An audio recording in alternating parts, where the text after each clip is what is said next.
morning, everybody, and welcome back to the Talk webinar program.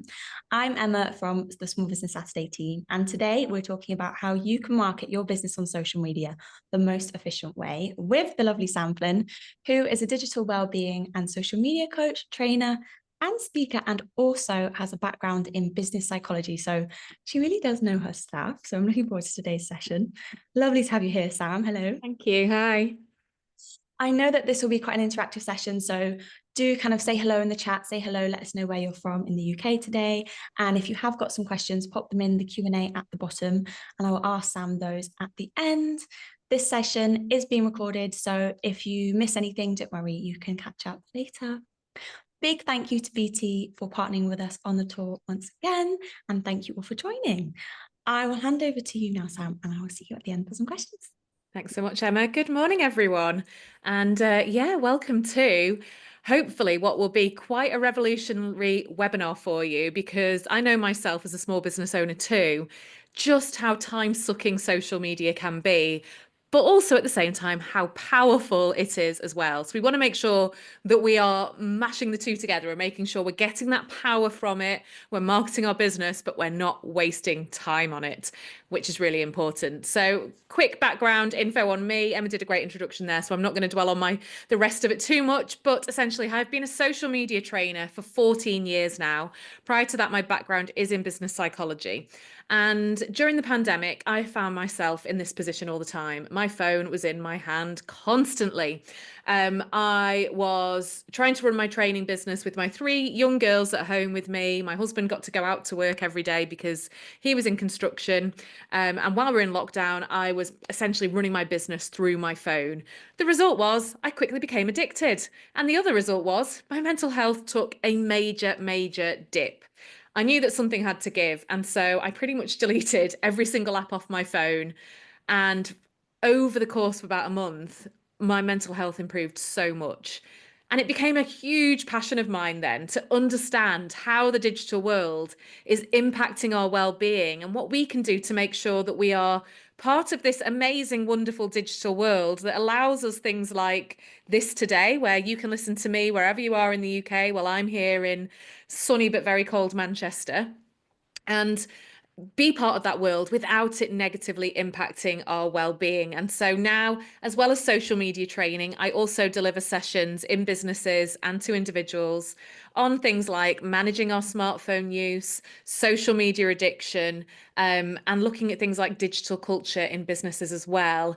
And a topic that might be of interest to quite a few of you as well, the parenting side of smartphone use and how we can help manage our children's smartphone use as well. So that's a little bit about me, and please do come and follow me on Instagram. My handle's in the bottom corner there, and also come and connect with me on LinkedIn too. It'd be great to chat after the session as well. So there's no denying, is there? Social media is brilliant. It's such a great marketing tool for your business. As I say, it's pretty much been the majority of my career. 14 years I've been delivering social media training into businesses and helping them grow using social media. And when people ask me, how do you get business? Well, the number one way is social media. I absolutely love it. I think the opportunity that social media has provided to businesses in allowing us to market our businesses for free, which as small businesses is massively important, isn't it? You know, that we can try things out without spending huge amounts of budget on it, is incredible. But there is a drawback, and I know you've probably experienced this drawback yourself. It can be really, really hard to switch it off. So all social media platforms have been designed to be addictive. In fact, they have teams within them that focus on how they can make them addictive. They have teams that have trained at, some of the top schools in America on addiction, and then they put that knowledge into practice to get us addicted to those platforms. It's not really very ethical, is it? But there's a reason behind it. And of course, the reason, as with everything, comes down to generating income. So the more time that we spend on social media platforms, the more they learn about us, the more that they can see what we're interested in, the more they learn what content we pay attention to, the more they can see what else we're doing on our devices as well. And so as a result, the more they can deliver to us the perfect content, but also the perfect adverts. And that we're more likely to then click on those adverts. And what happens when we click on those adverts? Ka-ching! The platform makes money. And so as a result, the whole platform intention is to keep you on that platform, to make them as addictive as possible. So if you're thinking, oh, I feel so guilty, I spend so much time on social media, I'm constantly on it, it's kind of not your fault. It's kind of the platform's fault. The reality is, though, that they're not going to do anything about that. So that's what today's session is all about, is how can we still market our businesses whilst knowing how to step away from it and not spend too much time on it. So we're going to start by looking at your screen time. So I don't want you to spend much time on your phone in this session, obviously. I want you to be making sure that you're learning and taking in as much as possible. But for this 1 second, if you do have your phone nearby, pick up your phone. And on iPhone, I want you to go to settings and then screen time. And I want you to, if you are up for it, share with us your average screen time in the chat box. If you are on an Android phone, you want to go to digital wellbeing. And then I think it's in the top corner, you have to kind of click 3 dots or something like that to get your kind of weekly report. And please do share. I'm not going to shout them all out because obviously there's going to be a lot of you, but please do share your average daily time in the chat box. Don't worry if you're watching this on your phone. This isn't an absolute prerequisite or anything, so you don't have to do this. Maybe have a look after the session. And in fact, what I do want you to do is when you do look at it, is write it down somewhere that on this date, at this time, my average screen time was this. So just make sure it's your average daily, because I know on Android, it often shows you what you've done that particular day already. And obviously we're only at 11 a.m., so it might not be that much. So make sure it is your average daily. We've got all sorts of answers coming in the chat box. We've got a few OMG 8 hours. We've got 9 hours. We've got people who are saying got it down to what, 46 minutes is that? So yeah, a real broad range of different times. And yeah, it always also is often accompanied with the OMG or the eek or anything like that, because sometimes we just think, I can't believe it. If we don't look at our screen time, it's really hard to imagine, are we truly spending that much time on our phone? And in fact, someone mentioned there, what's more crazy is the amount of times you've picked up your phone. Well, actually, it's suggested that on average, we touch our phone around 2,500 times a day, around that amount every day. It's crazy. Oh, I love the little angel symbol there from you, Alison. 1 hour 51, I'm an angel. Yeah. The reality is there's no wrong and right here. And I think it's really, really important to say that, because I know some of you, I mean, I can see words like awful, OMG, eek, for those of you who might feel you've got a really longer screen time than others. But there is actually no wrong here, okay? And it's really, really important to say that, because it does depend what you're using your phone for. They're amazing tools. They are brilliant tools, and there's so much on there that we can be using them in a positive way, not just that we're scrolling on TikTok for 8 hours a day, for example. So don't please take on guilt with this. But what today's session is all about is making sure that we're not wasting time looking at social media on our phone or being on social media on our phone, that it is used productively, and preferably that we're releasing some of that time as well. So the average in the UK for smartphone use is 4 hours, 14 minutes per day. And you can imagine, quite easy, isn't it? You know, if you kind of pick up your phone in the morning, pick it up a few times during the day, pick it up in the evening, you can imagine kind of through the day, doesn't really sound that much, does it? 4 hours, 14. So, you know, yeah, sure, makes sense. However, I'm going to do a little bit of maths here and kind of break that down a little bit. So 4 hours a day out of 24 hours. So because we have all of us have 24 hours in a day.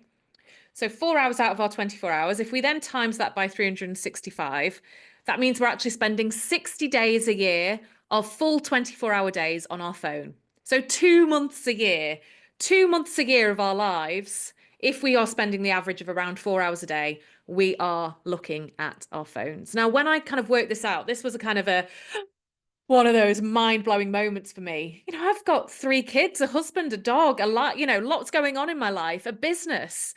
I don't want to be spending 2 months of my life every year looking at a device. That's the reality for me. So for me, it was all about then, how can I strip that back? Because I don't want that to be how I'm living my life. I know I'm not going to be on my deathbed going, I'm so happy with the fact that I spent 2 months of every year looking at my phone. But let's dial that back a bit, because that doesn't include sleep. So if in an ideal world, we were getting 8 hours sleep a night, let's face it, hardly any of us are. We'll come on to that in a minute. But if we were getting 8 hours sleep every night, then actually our waking day is only 16 hours. So now if we look at 4 out of 16 hours a day and times that by 365, the reality is that we're spending 3 months of our waking time every year on our phones. And as you said there, Ashley, and that is the average. So of course, there's going to be some of you who are spending much less and some of you are spending much more as well.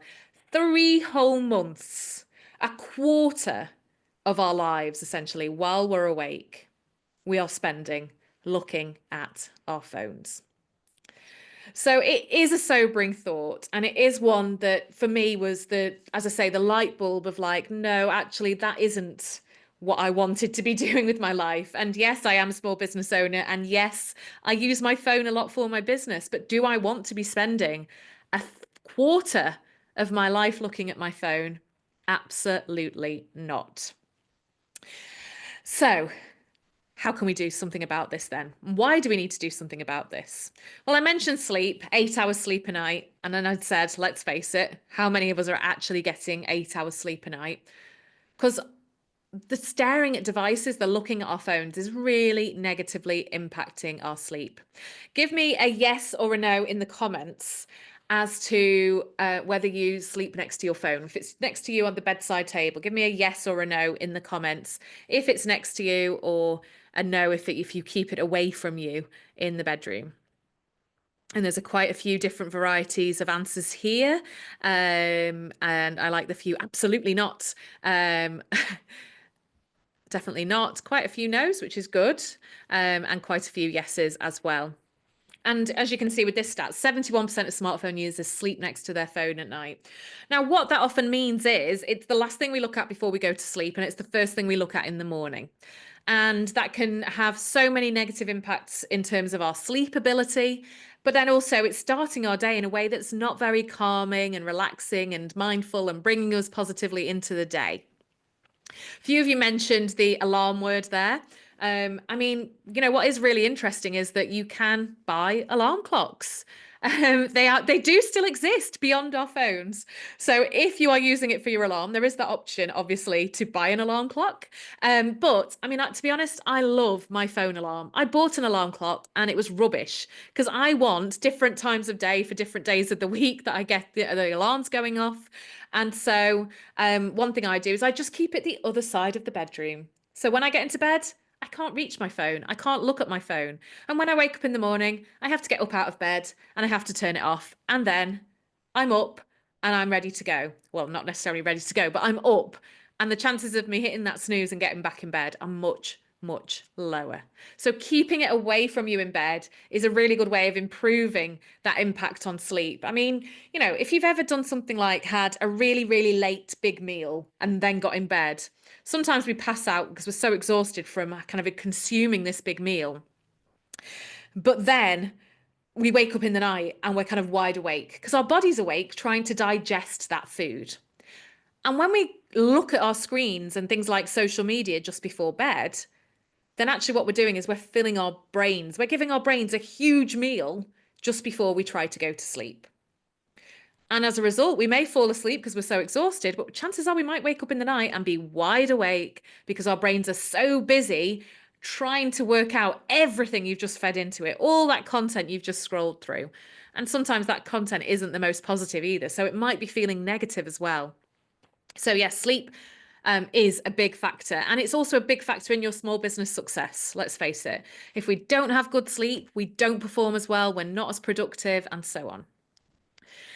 And then the other thing, as I mentioned earlier with my own experience, I certainly found that my smartphone use was having a strong link to my mental health. And there are really, really interesting studies that have shown where smartphone use started to increase, the curve for mental health issues also increasing, are pretty much exactly in parallel to each other. Of course, there are going to be other factors at play here, but certainly our phone use has been linked to our mental health.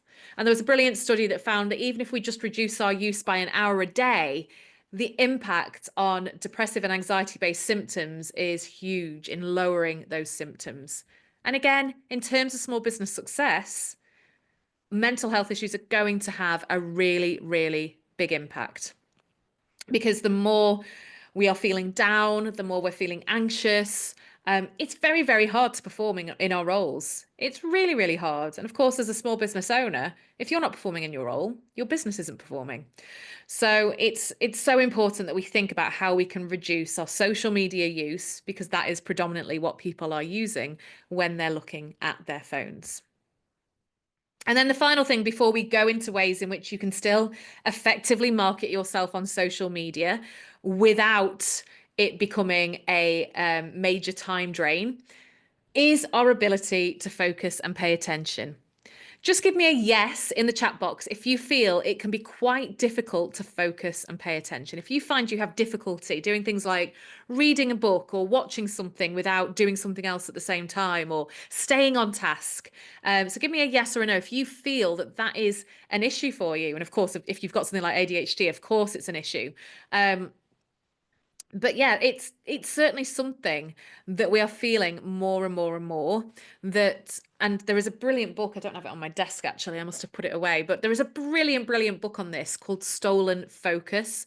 It's one of the first books I read in relation to digital well-being. It does cover things in there like ADHD in terms of being able to pay attention, but there is a huge element in there in which our devices are really negatively impacting our ability to focus and pay attention. And there's many factors behind that. One of them, of course, is with the likes of, say, TikTok and Instagram Reels and Facebook Reels, that quick fire content is like a form of brain training. It's like telling our brains, oh, you only need to pay attention for a few seconds and then you can move to the next thing. So we're actively training our brains to not pay attention, to not be able to pay attention for a really long time. And thank you, Ashley, for popping the link for that. It is a really, really interesting book, and one I always recommend in my talks because it is so amazing at opening your eyes to the things we can do to help improve our attention. So another one actually that's really good is called Distracted, I think it is another really good book as well. So yeah, this is another issue, and they found in the US, the average office worker can only stay on task for 3 minutes before their attention is diverted elsewhere. And I'd say for some people, it's probably much, much worse than that. And social media is playing a huge, huge part in this issue. But we are small business owners. What are we meant to do? We need to go on social media to promote our businesses. We need to get our voices out there. We need to get our word out there. So how can we do that effectively without it becoming a time drain, without it taking us away from other things we need to be doing in our business, without it becoming something that is impacting our well-being negatively, which is then going to impact our ability to perform in our role? So what can we do? What steps can we take to do that and still have success on social media?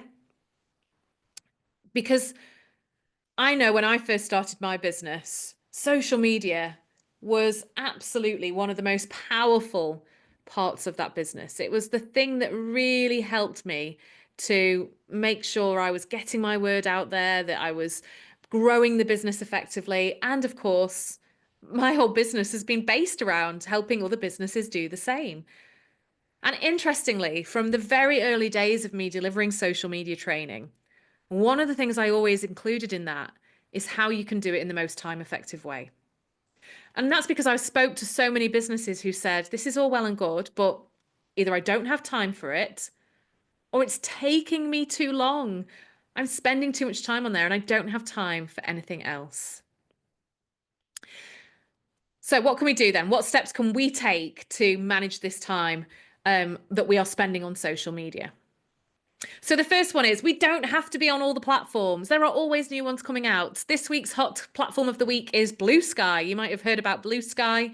It's the kind of the Twitter original copy before Elon Musk came along and encouraged us all probably to leave X, as it's now known. It is now probably all one of our X's that we have probably left that platform, and Blue Sky has come along as this alternative as a result. So there's always going to be something new, and it's always going to be a case of like, oh my God, the next big thing, let's jump on it, let's do that. And it's another thing for us to have to think about. So what I want you to do is think deeply about who your audience is and then where they are. So for me, my majority of my audience is other businesses. I deliver lots of training sessions within businesses and lots of speaking events for businesses. So I know my number one platform is LinkedIn. So yes, I'm present on Instagram and I post on Instagram and I put myself out there on Instagram. I don't spend a lot of time on Instagram. When I am doing my social media marketing, I'm going all in on LinkedIn. So what does that mean for me? That doesn't just mean posting content. That means I talk to people through the messages. I build those relationships. I have a LinkedIn newsletter that I put out, but I'm still probably only spending around 10 minutes on average a day on LinkedIn. And it is where I get the majority of my business from. I'd say around 70 to 80% of the business I have coming in is from LinkedIn. And a big part of that is because I go all in on that one platform, as opposed to trying to do it all, because we can't do it all. I think someone mentioned before something about paying others to do it. And of course, that is an option. It's not what I'm going to talk about today, because I'm trying to give you options for those of you who might not have the budget to outsource it elsewhere. Of course, that is an option. Take it off your hands, give it to someone else to do, and pay social media managers. In fact, I think a few of you mentioned when you were introducing yourselves that you are social media managers. But if that isn't an option, then going all in on one platform and really giving yourself to that platform rather than trying to do a bit of on everything is the way forward. So pick your platform based on your audience and based on the platform that you think is going to give you the most business. So I know that LinkedIn for me, because majority of what I do is dealing with businesses directly, I know that LinkedIn is going to be my number one platform because it's just the best for B2B, let's face it. I do get some business through Instagram. For example, I'm running a webinar next week on managing smartphone use for parents, for managing their children's smartphone use. And Instagram has been quite effective in getting signups for that. But I may be on there for 3 minutes on average a day. LinkedIn is the one I would give my time to. The next thing is to be very clear on what your objectives are. And this is often the case with small businesses, that we start our business and we jump on social media and we start posting about it and telling everyone, this is what I do, and really kind of going all out with our content. I want you to pedal back and imagine you're starting again with social media. You've not got on there yet. You're just about to get on there. And the question you want to ask yourself is, what am I trying to achieve? And this for me, even though the whole world needs to improve their digital well-being, for me, this was the big question for me when I kind of launched the digital well-being side of my business. It was, where am I best going to meet these objectives? What am I actually trying to achieve? And even though, yes, I can help individuals, I know that if I go into businesses, I can make a bigger impact because I can work with teams. And it's also going to have a bit impact on business success. So I need to get into businesses. So my social media objective was, or is, to get as many businesses as possible to book me for a workshop. That's the objective I have in my mind when I'm creating content, when I'm using social media. And so actually one of the biggest things I do on LinkedIn is not sharing content. It is speaking to the likes of HR managers or learning and development managers or well-being leads, speaking to them directly and having conversations. And the result of that is they then go, yes, actually, this would be a really, really useful session for us to run, and let's get you in. It's that one-to-one conversations. But I might not have got to that point if I hadn't kind of started with, what do I actually want to achieve out of my social media activity? And then once you have this real blinkered view on, I'm here to make sales or get people onto my website or book workshops or whatever it might be, once you have that kind of blinkered view of that is why I'm here, then everything you do on social media should have that blinkered view. If I'm scrolling reels on Instagram during the working day, then I have to go, hang on a second, Sam. Is this booking workshops into your business? Absolutely not. Put it down, because that blinkered view goes, you're using social media to get this end result. You're not using it just to procrastinate and waste time. So set those objectives, work out what is it really that you want to be trying to achieve when using social media. Then ask yourself, for the time you're spending on that, how much of that time is leading you to that objective? And how much of it is actually draining the time away? You know, I speak to people, for example, who create Instagram reels and they say, oh, it takes me on average about 3 to 4 hours to get an Instagram reel out there, to film it, to record it, to edit it, to put it out there. And then I go, oh, right. And how much business do these Instagram reels generate for you? Well, nothing yet, actually. I've not had any business through Instagram Reels. And they're spending 3 to 4 hours of their time creating these reels. So we really have to work out, what do we want to achieve? And are we taking the right actions on social media to achieve that? So once we know our objectives, the next thing is then to work out, okay, well, we need to have a presence. We need to make sure that people are seeing us regularly on there and we're building this following, and we need to have this presence. And so we need to be putting out content regularly. But content doesn't have to be a time drain. And if you can get yourself into a routine of doing these 4 things, in fact, it doesn't have to take much time at all. So step 1 is to brainstorm. So grab yourself, not right now, but in future, grab yourself a pen and a piece of paper and think of maybe a topic in particular. So for me, it might be, reducing smartphone use. So I'll put that in the middle of my paper. And then I will set a timer. This is very, very important for brainstorming. Set a timer for, let's say, 5 minutes. And in that 5 minutes, I've got to come up with as many ideas for pieces of content as possible that fit that kind of topic of reducing smartphone use. Then I will go ahead and look at the month ahead, and I will start to plan where I can put those pieces of content into my plan. Then I've got this kind of idea, okay, I've got an idea about this post could be about this and this post could be about that, and I'll put them out on these days on these platforms. The next step then is to batch create. So this is where, instead of every day going, what should I talk about today? What can I post on social media today? We've come up with the ideas, we've planned when we're going to do them, put them out there, and then we create that content in one go. So we sit down for maybe half a day, create all our content for the month ahead, and then we schedule it to go out. And then it's kind of like the freeing moment of realizing, oh, we're in mid-November, but December's already done, created, scheduled. It's all good to go. Now, of course, there are going to be times when there is something we have to react to. Like there's something in the news that we go, oh my gosh, that's really relevant actually to my industry and the people I'm trying to serve. I've got to get something out about that. Of course, you can still do that. But knowing that you have content there ready to go out, for me, December is actually an incredibly busy time, because what businesses tend to do is have a budget for the year for their training. And then they get close to December and realize they've still got budget left for training. And so they start going out there to training providers and booking them in. So my December is actually really, really busy for training delivery. And I've got 3 kids as well. So it's really busy for things like nativities and plays and school things and that, and obviously Christmas shopping and wrapping. And it is a busy month.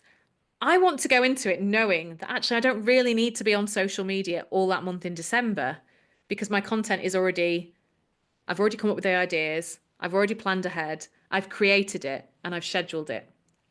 And that freedom then gives you the ability to release that time that you would be spending on social media. Now, you might think, oh, she's just said spend half a day on this.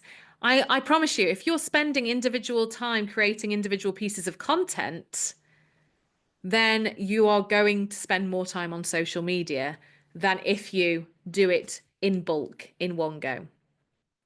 In terms of scheduling, there are so many different tools available, but the great thing now is that most of the platforms actually have their own inbuilt scheduling tool. So for Facebook and Instagram, you can do them direct on platform, but you can also use Meta Business Suite, which allows you to schedule to both of those platforms. On LinkedIn, if you see at the bottom where it says post, there's a little clock next to it. You can schedule your posts from there to go out. And it's kind of like that freeing moment where you hit sort of this time of the month, 20th of November, and go, well, December's sorted. And how good does that feel? We don't have to be picking up our phone. We don't have to be panicking about what we're going to get out. Definitely a huge time saver. The next thing then I really recommend you do is something called time blocking. So time blocking is where rather than kind of being like, right, I've got a few things I need to do today. I need to get an Instagram reel created. I need to do this. I need to do that.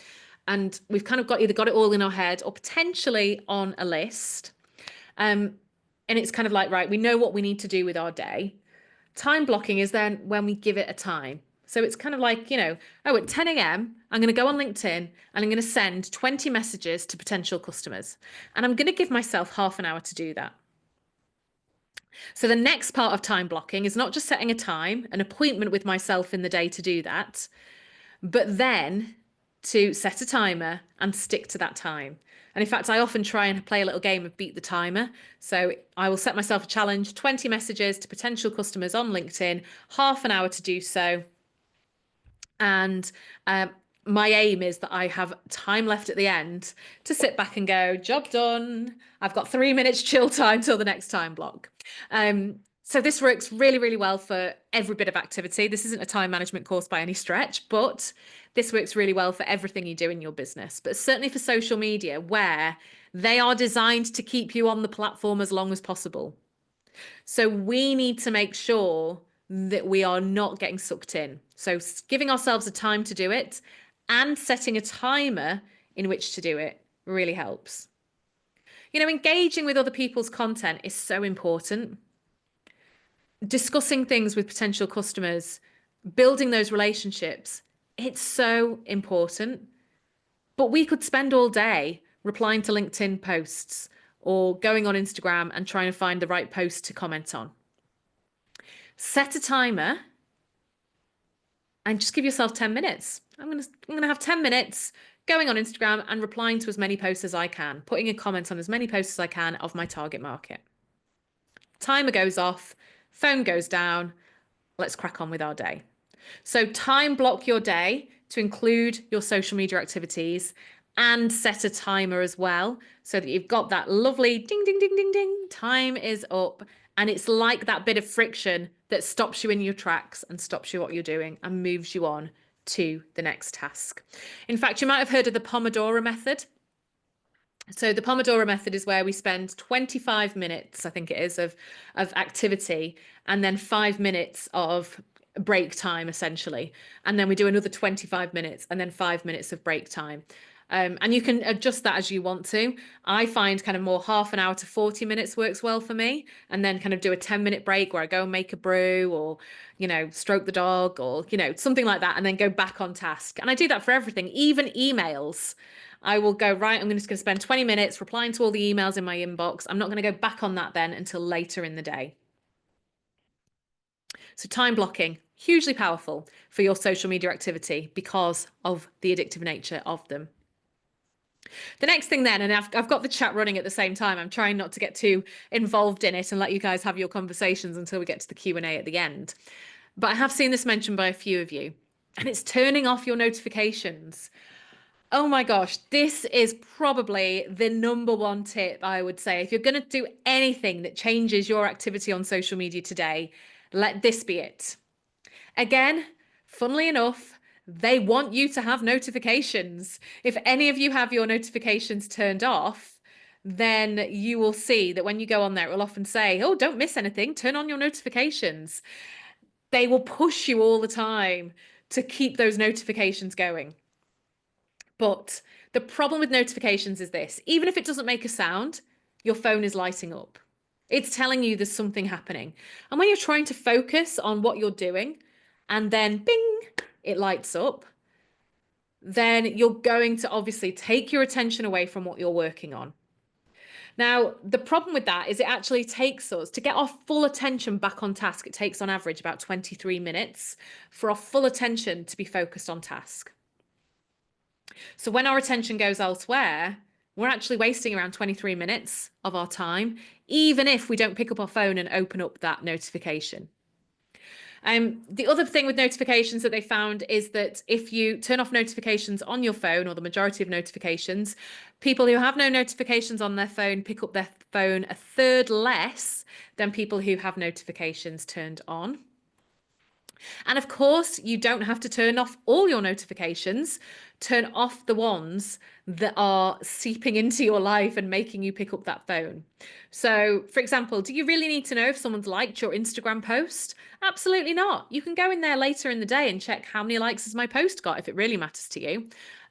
Do you need to know the instant you've got a comment on your LinkedIn post? No, you do not. And actually, responding rapidly and instantly to every comment kind of gives the indication to people that maybe you haven't got all that much going on in your business. So I think sometimes it's a good thing to step away, to not know what comments are there, and then to go on later in the day and reply to everyone in one go.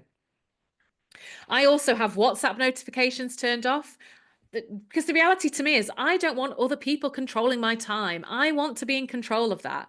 And if I allow people to send a WhatsApp message and for my attention to then go to that, I've allowed them to seep into my day. And I will choose when to go on WhatsApp. And if it is an emergency, guess what? WhatsApp is not the way to contact me in emergency situations. And of course I have my phone calls, those notifications are on. So when I receive a phone call, then I, of course, will see that. So if there is an emergency, I can answer the phone. So think about it as gaining that power back. I will choose when I pick up my phone. I'm not going to allow my phone to tell me when to do that. And of course, social media is one of the biggest ones in terms of the notifications that come firing through. As business owners, we do not need to be aware when we are getting a like on our post. We do not even need to be aware when we are getting a comment on our post. We don't even need to be aware when we've got a new email message. We should be choosing when we go and access that information. So turn off those notifications. The other thing as well is when we have things like notifications turned on for the likes that we receive, we actually get more ingrained in that thinking of needing to know that we have likes. So we get more absorbed in this world of, that kind of dopamine chasing of the likes, like, oh, my phone hasn't lit up and I posted an hour ago and I've not had any notifications to say I've had a like. We get more involved. And actually likes, that's just a vanity metric. That's not generating income for you, a like. So turn off those notifications. Absolutely the most powerful thing you can do to gain back that time. The next thing then, and again, a few people have mentioned this in the chat, which is great. Did you know that social media exists beyond your phone? Yes, you can access social media solely on desktop. Now, sadly, some of the apps do have more capability on phone than they do on desktop, but there is still a huge amount that we can do purely through desktop functions. So, for example, LinkedIn.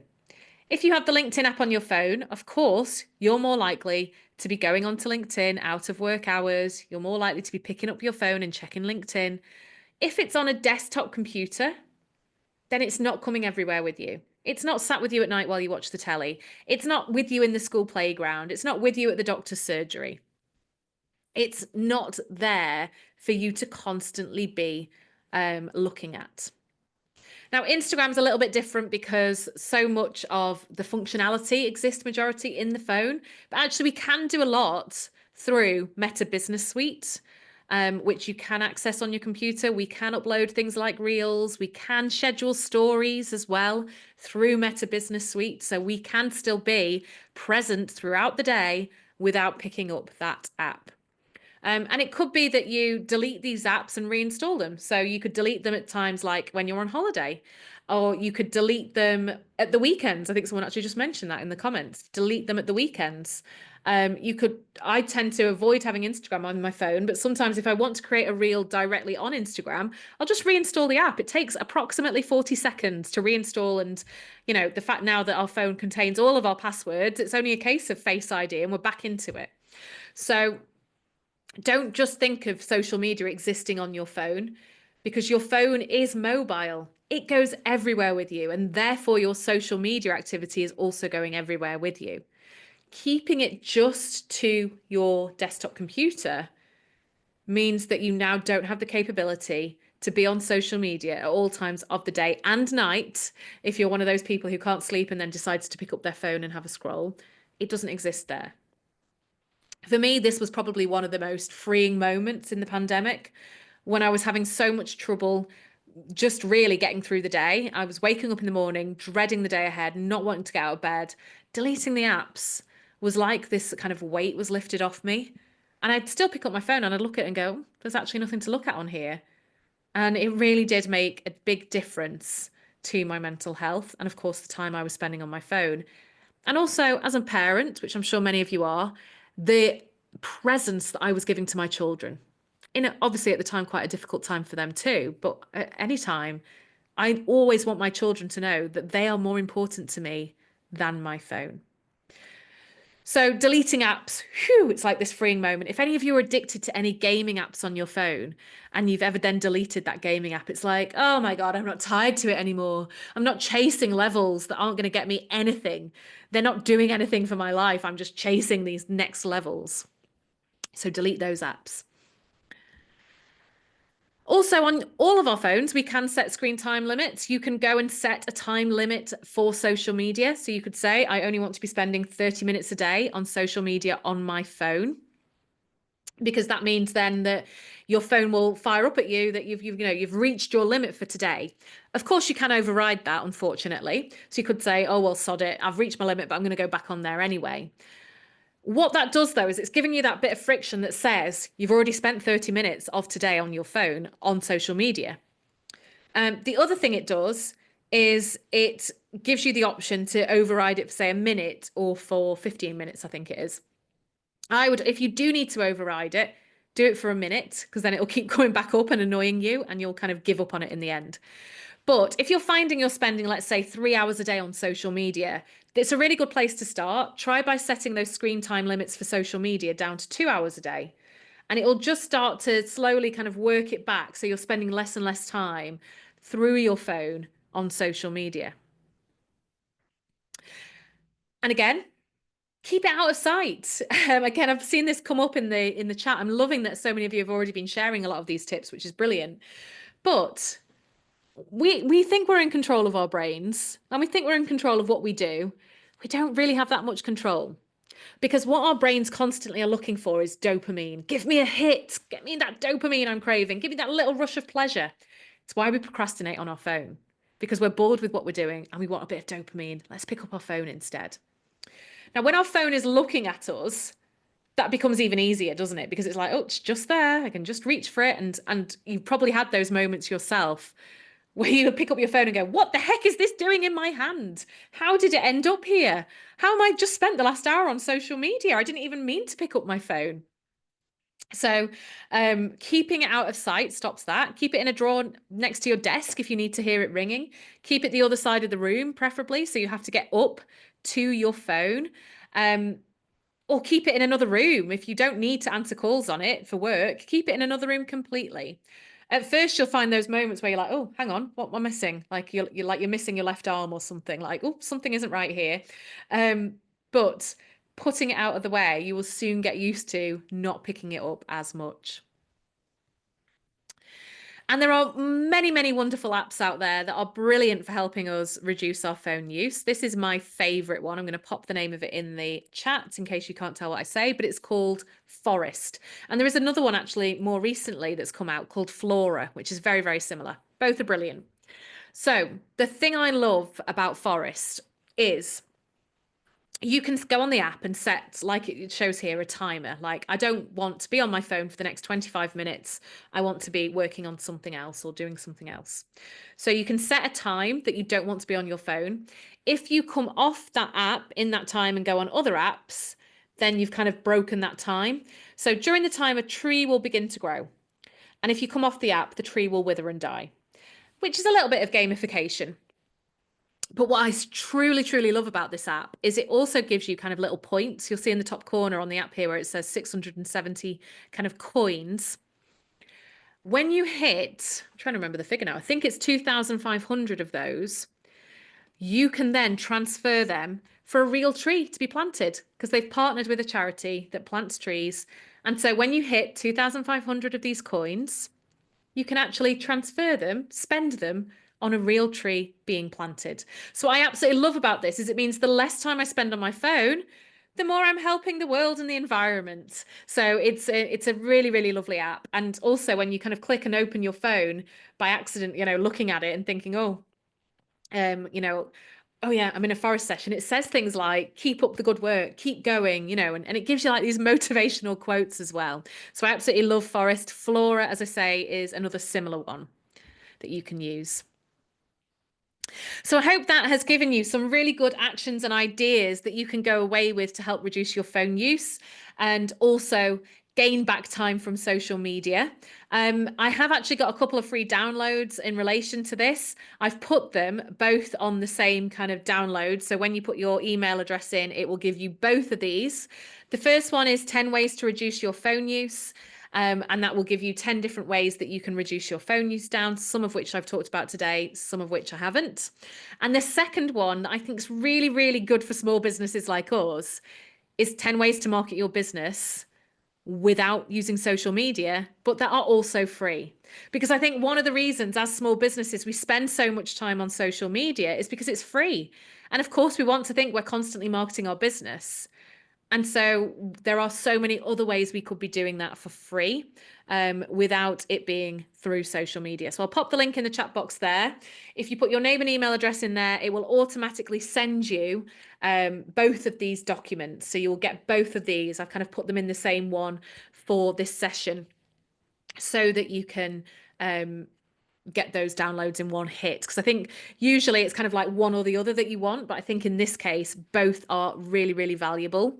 And just one last thing before we head into the Q&A, because I've seen the question pinging up a few questions coming in, which is amazing. Before we move into that, just the very last thing I want you to share in the chat box. Oh, sorry, you'll need to go to the link with your email addresses because I won't be able to get them all off the chat. So if you go to the link, I'll pop it in the chat box again.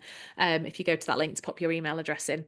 The other thing I just want you to share in the chat box is what one action you're going to take to allow you to still be present and market your business on social media without it becoming a time drain. What is that one action that you're going to take? It might not even be about social media. It might just be about improving your digital well-being. But what one action from today?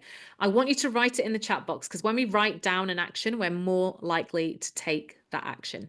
So what's the one thing from today? There's a few coming in already. Turn off notification, brainstorming, set timers on apps, time block with Flora, notifications off. What else have we got? Use a timer, rethink objectives, block schedule batch, plan and batch content, actively reduce screen time, time blocking. Amazing. Wonderful. And I want you to stick to that. And in a month's time, I want you to look at your screen time that you've written down today and just see the impact that it has had, but also think about the impact it's having on your well-being as well. So yeah, thank you very much. Happy to take questions now, Emma.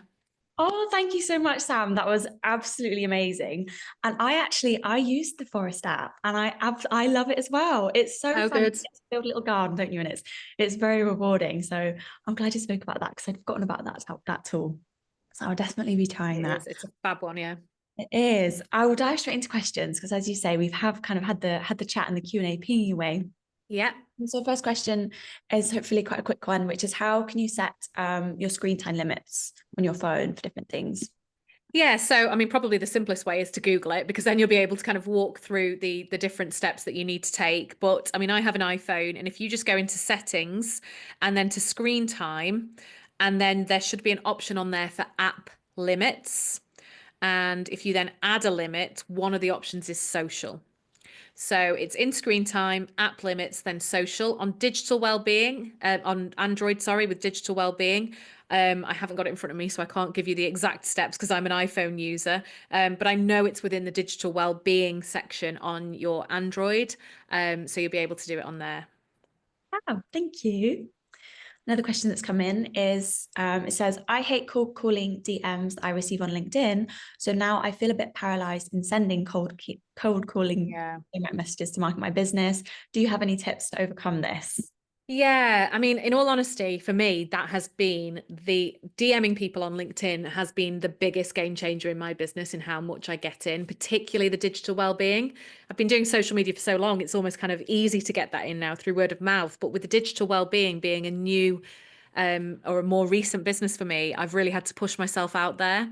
So I've had to get over myself is almost stage one, isn't it? Of like, get over myself. But also the question I asked myself is, what do I hate to receive in those?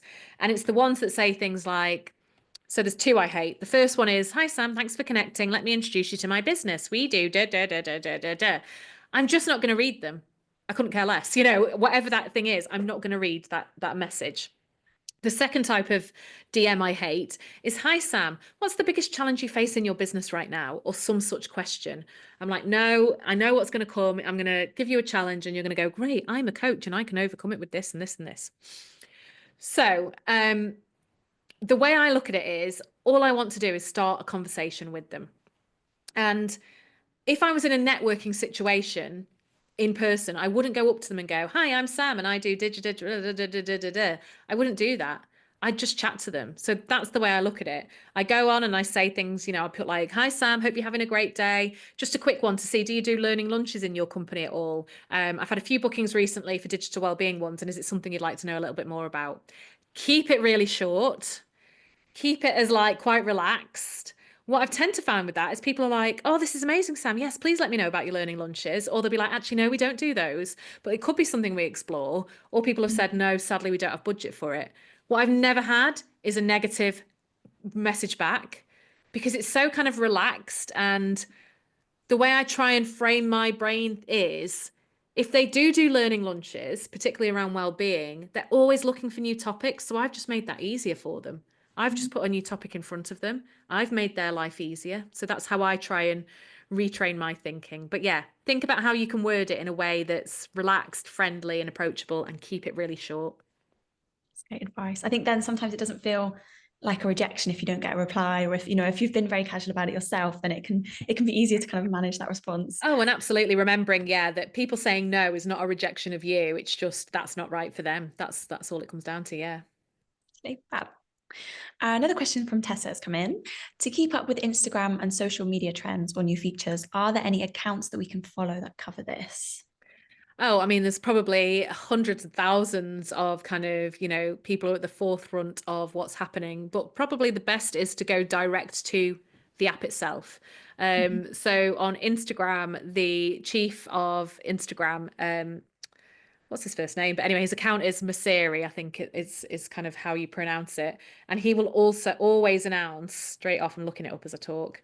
Yeah, Adam Maseri, that's it. He will always announce anything new that's coming up in Instagram. Go straight to platform, really. If you follow kind of the either chief execs or the blogs of those platforms, they will be the ones to tell you. But then in terms of kind of drilling it down to um, what does that mean for businesses and what can I do? Social media marketing, that website is really, really useful. The blog on there is really good. They've got loads of experts and they just kind of break down. So it might be, for example, with the release of Blue Sky, they might then have an article that says, you know, how can small businesses generate business through Blue Sky? And it will break it down for you. So yeah, I really like social media marketing, that blog for that. Oh, thank you. How do you add an option to subscribe to your newsletter from LinkedIn? So you would need to have the link somewhere, essentially. What I do is on my LinkedIn profile, if you go and have a look at it after the session, on my about section, the first thing it says is download my free guide on avoiding a negative digital culture. And it has the link. It's not a clickable link, but people can kind of copy and paste it, obviously, into a browser. have it in your contact information on your LinkedIn profile as well. But this is another good thing to direct message people with.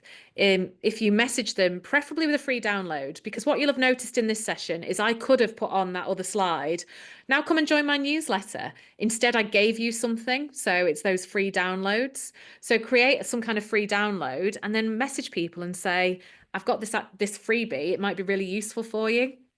One of the ones that used to grow my list the most of any download was every year I would create a content calendar that businesses could use, and it had an idea for every single day of the week that you could use as a piece of content.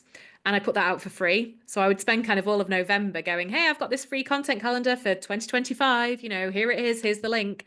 And honestly, the response was like, amazing. Oh my God, you gave me this freebie. This is incredible.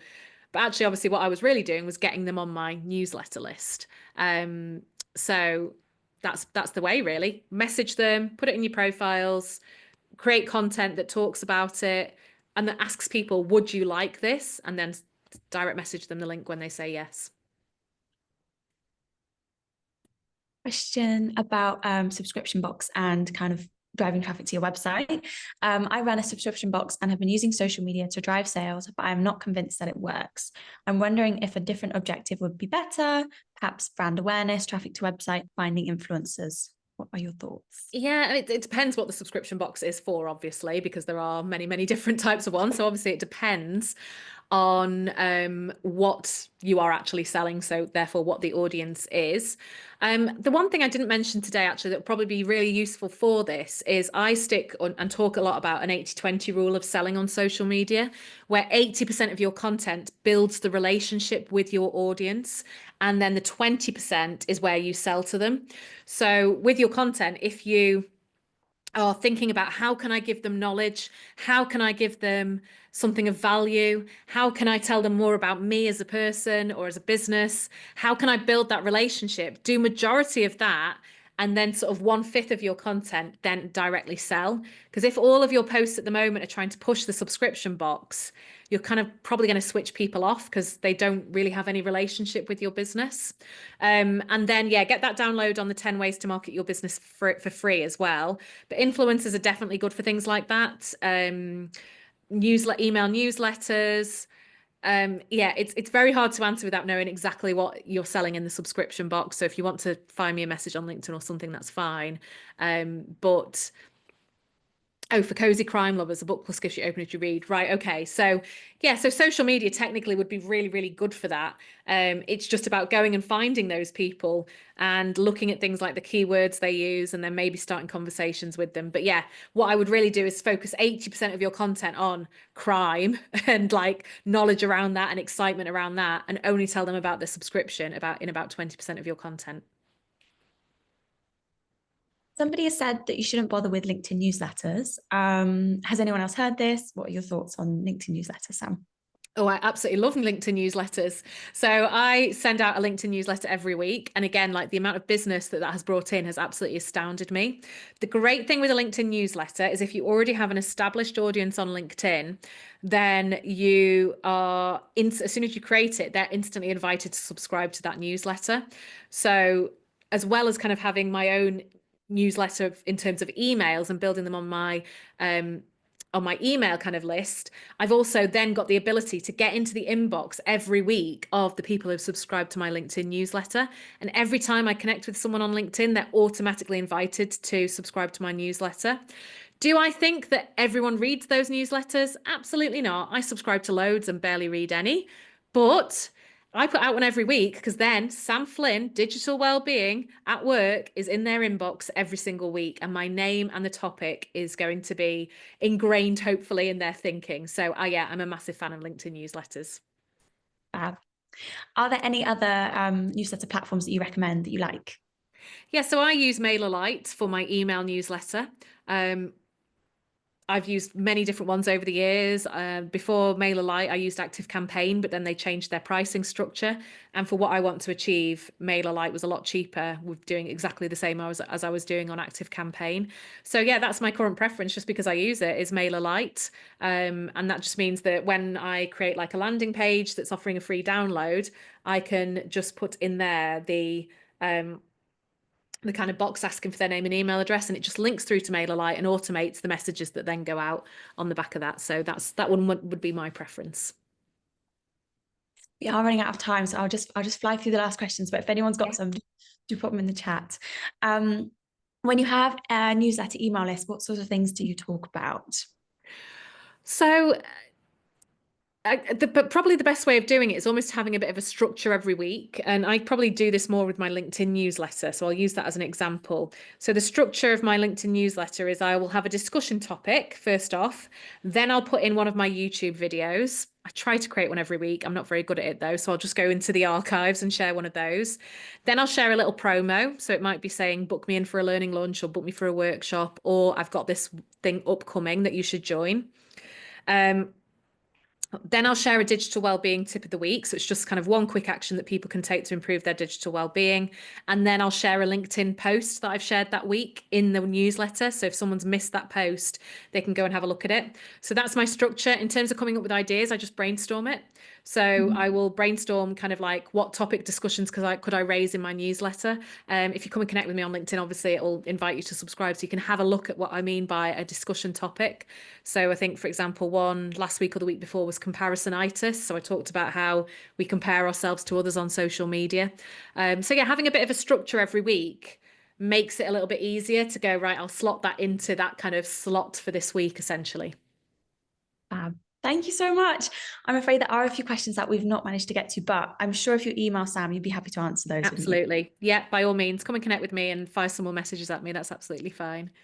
Excellent. Thank you so much, everyone, for joining. And thank you, Sam, for a great session. I hope to see you tomorrow at 11. Thanks a lot. See you later, everyone.